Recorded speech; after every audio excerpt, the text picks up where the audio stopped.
For each of the last 10 years, minority youth have accounted for approximately 20% of the Commonwealth of Massachusetts juvenile population, but nearly 60% of the young people securely detained after arraignment and before adjudication, and 60% of those committed to the Commonwealth's Department of Youth Services after an adjudication of delinquency.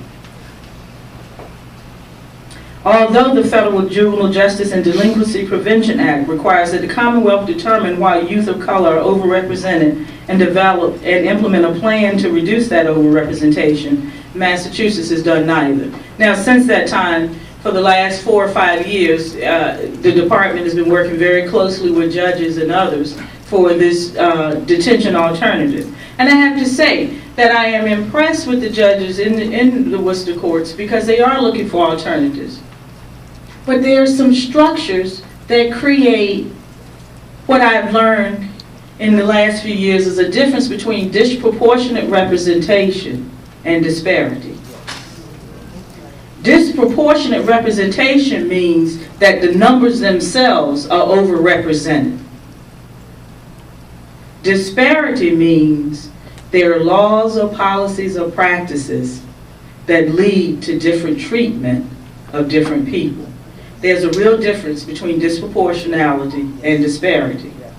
And so Massachusetts has a bail statute that many states don't have for youth. You're either detained or you're released to the custody of your parents or some other facility, foster care or something else. But if you think about the data of the overrepresentation of many of these children, and this report doesn't indicate it, but let's assume, let's extrapolate into the data that at least 40% of those students are students of poverty.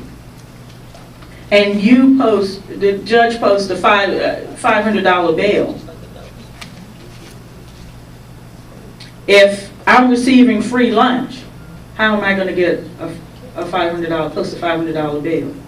And so that becomes a disparate piece, not intentionally, but it has the effect of disparity because of how that plays out. And so these are the things that we have to be aware of. And let me just say it to you this way.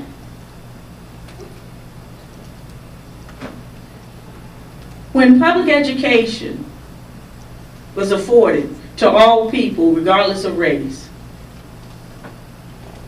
we were given the right to learn to read.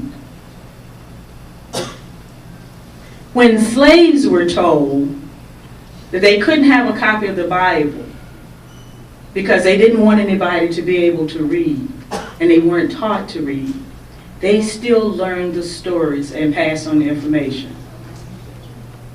Our failure to take advantage of the ability to read, to address our awareness, is nobody's fault but ours.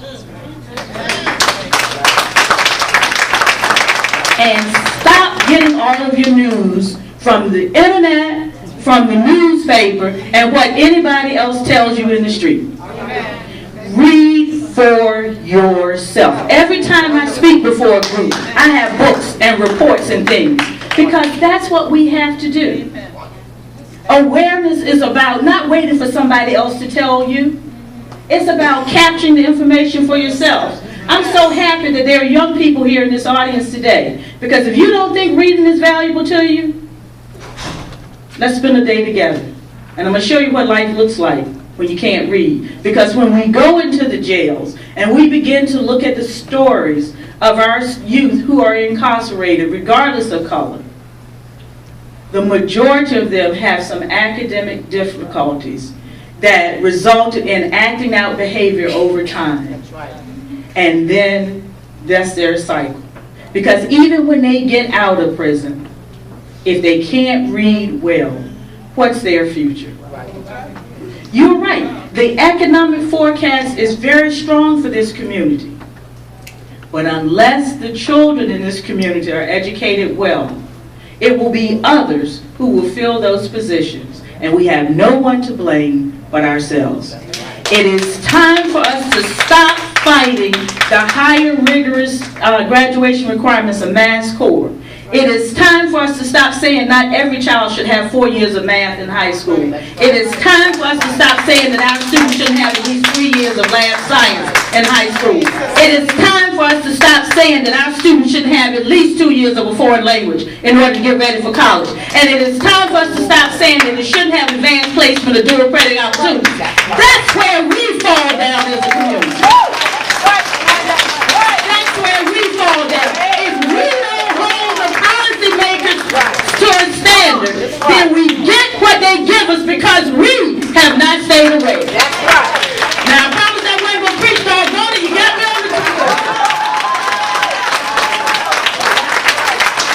And let me make something perfectly clear.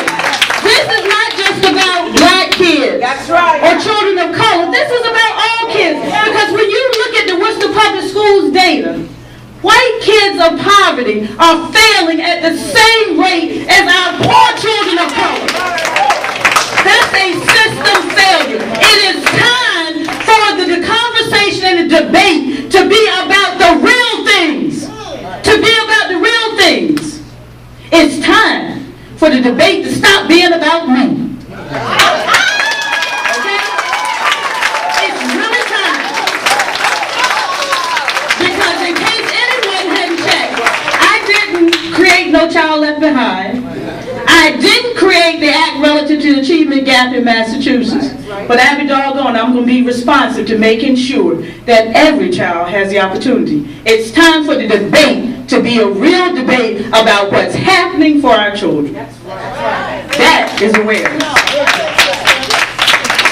You know, we keep hearing a lot throughout the country that it's time to return education to local control in states.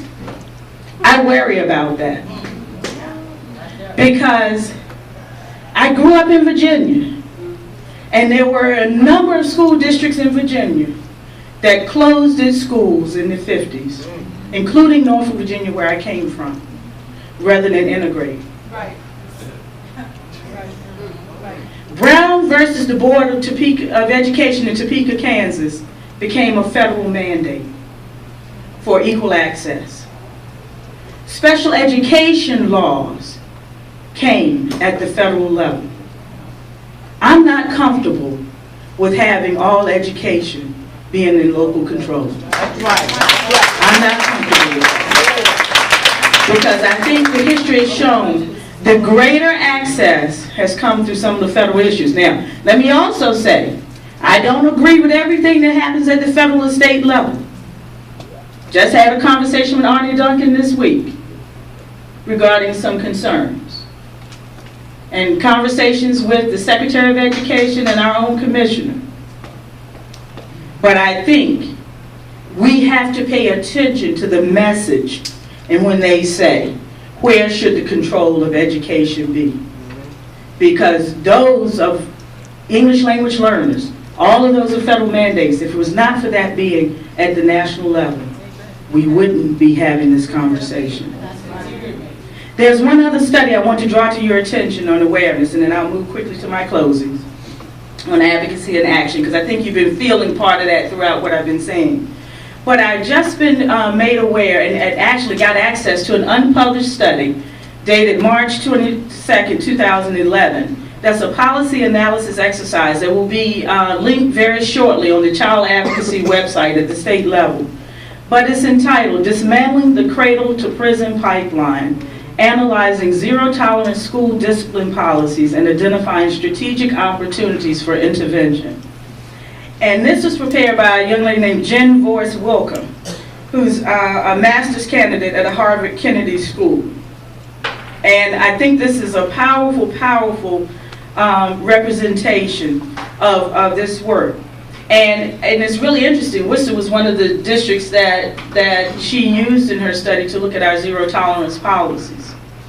And let me also put in the room, because it's also been said that I'm soft on student discipline and school safety.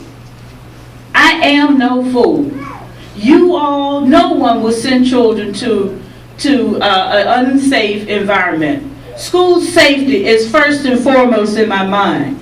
It ranks right up there with academic achievement, because to have a safe environment where no one is learning is just a safe environment. To have a strong academic environment where no one wants to come to school is just kids learning. You have to have both. You have to have both.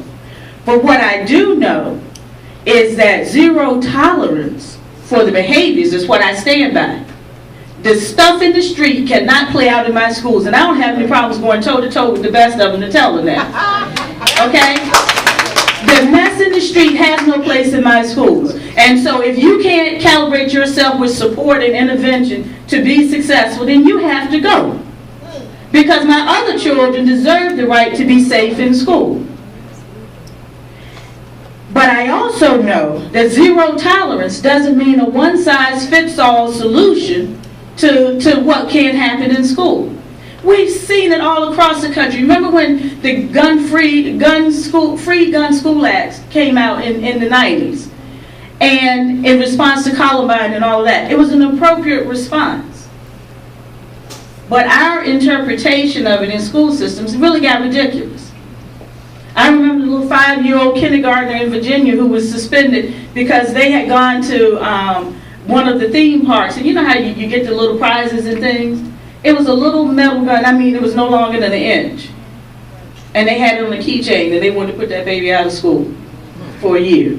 You know, where does common sense come into this? But what we also know, and as I became superintendent here in 2009, I was faced with a federal court case. We had a federal case based on the district zero tolerance response.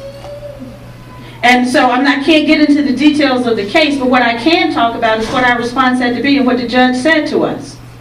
Is that I respect the need to have safe schools. This is what the judge said. And I understand the challenges of that. But you cannot apply the same consequence without looking at the situation, the context of each individual case. You cannot give every child the same outcome. The zero tolerance is about the behavior. It's not about one-size-fits-all discipline. And so that event occurred before I got here in the spring of that year, of 2009. When those parents filed a federal court case and we worked through it, we had to do a settlement agreement that says we will give due consideration to each individual case before we adjudicate the discipline. Got some who still don't want to believe that.